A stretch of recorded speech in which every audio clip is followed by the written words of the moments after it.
తాను దువ్వాడ ఇక నుంచి కలిసే ఉంటామన్నారు మాధురి. దువ్వాడ తాను ఇద్దరం డైవర్స్ కి అప్లై చేశామని చెప్పారామె. దువ్వాడ శ్రీనివాస్ తో తన బంధం కొనసాగుతుందని అన్నారు.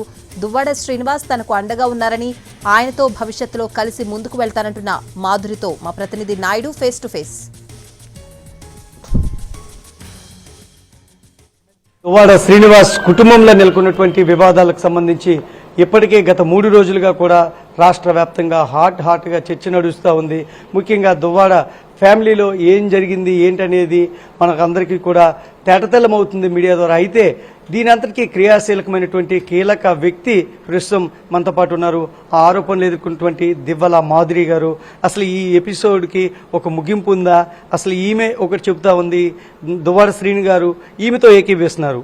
అయితే అవతల పూర్తిగా ఏదైతే తమ ఫ్యామిలీకి చిచ్చు పెట్టిన వ్యక్తి దివ్వల మాధురి అని చెప్తున్నారు. మీ ఇద్దరిలో ఒకే ఒక కీలక పాయింట్ కనిపిస్తుంది మేడం.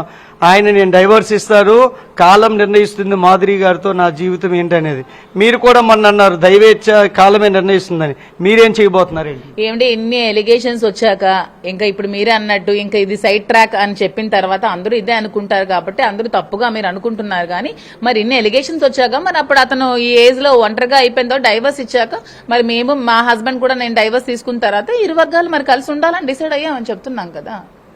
ఓపెన్ గానే మేము చెప్తున్నాం, మేమేది దాయట్లేదు కదా. కానీ ఇలాంటి రిలేషన్షిప్ మేము ఉండడానికి కారకురాలు వాణి. ఆవిడ చేసిన ఈ రాజకీయ ట్రాప్ వల్లే ఇలా జరిగింది అని చెప్తున్నాను.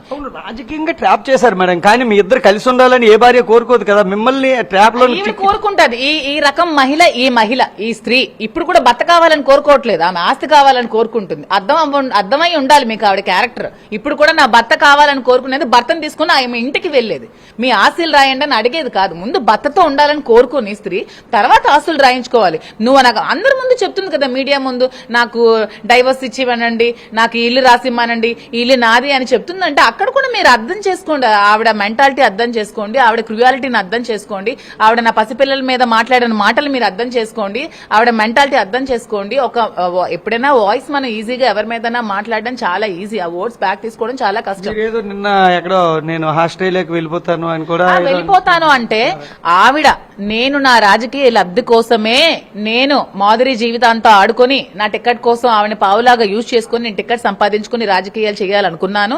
ఇదే కోణంలో ఆవిడని బయట పెట్టాను, ఇప్పుడు పిల్లని కూడా బయట పెట్టాను. నేను టీడీపీ వాళ్ళ సపోర్ట్ ఇవన్నీ చేస్తుంది టీడీపీ సపోర్ట్ తోనేనండి. దీన్ని నేను మీడియా ముఖంగా ఒకటే చెప్తున్నాను, దీంట్లో రాజకీయ పాత్ర చాలా క్లియర్ గా కనిపిస్తుంది. ఎందుకంటే ఆవిడ ట్రెస్ పాస్ చేసి వాళ్ళ హస్బెండ్ దగ్గరికి వెళ్లాలనుకున్న ఆవిడ బిఫోర్ ఎలక్షన్స్ కూడా రావచ్చు, ఆఫ్టర్ ఎలక్షన్స్ ఎందుకు ఇలా చేస్తుందంటే కేవలం రాజకీయ సపోర్ట్ తో టీడీపీ సపోర్ట్ తో వైఎస్ఆర్సీపీని బద్నాం చేయాలని. అంటే స్టేట్ లో ఒక మంచి వాయిస్ ఉన్న నాయకుడు కాబట్టి స్టేట్ లో చాలా మంది ఇతని వాయిస్ ని ఇష్టపడతారు కాబట్టి ఇతను ఎలాగైనా బ్యాట్ చేయాలని థాట్ తో, అంటే ఇతన్ని డైరెక్ట్ గా రాజకీయాల్లో ఎదుర్కోలేకపోతున్నారేమో, ఇంకా ఏ విధమైన కేసులు పెట్టడానికి. ఓడిపోయారు, ఈయన చాలా సార్లు ఓడిపోయారు, ఇంకా ఏమీ లేదు, ఒక ఎమ్మెల్సీ పదవి ఉంది, ఈయన్ని దెబ్బతీసే ఈ అవకాశం అవసరం టీడీపీకి లేదు.